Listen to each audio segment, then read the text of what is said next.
Energy Minister Franklin Khan says the government has not taken any decision yet on state-owned Petrotrin.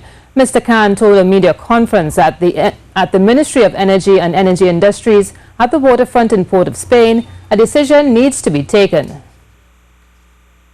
Reports that government has already taken a decision on Petrotrin based on the Petrotrin report. According to Franklin Khan, that is baseless. I want to categorically state that the government, through the Prime Minister, the Minister of Energy and Energy Industries, or the Cabinet, has taken no decision to date on the Petrotrin report.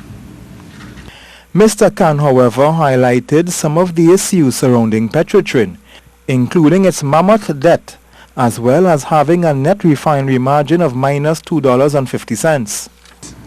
Which means that for every barrel of crude they refine, they lose $2.50. Even the high cost structure was another issue the government has taken with Petrotrin. He said Petrotrin needs to be brought back in line, which would require restructuring.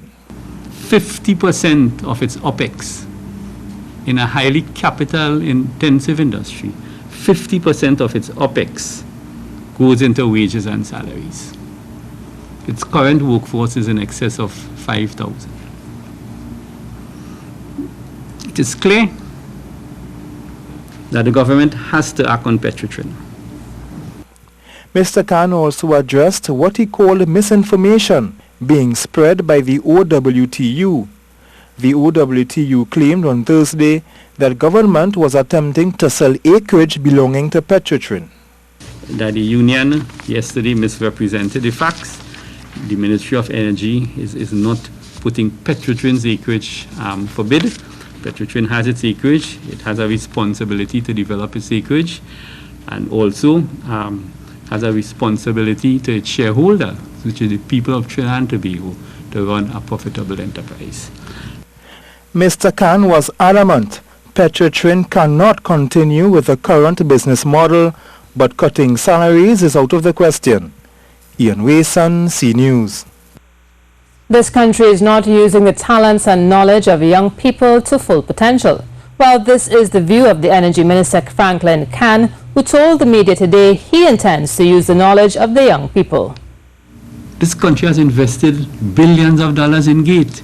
We are producing young engineers and look, this ministry is now going on a recruitment drive for young professionals. We have them coming out dime a dozen from the universities, brilliant young minds, and we're not using them to the potential in which we should. And trust me, their learning curve is much sharper than ours and much steeper than ours.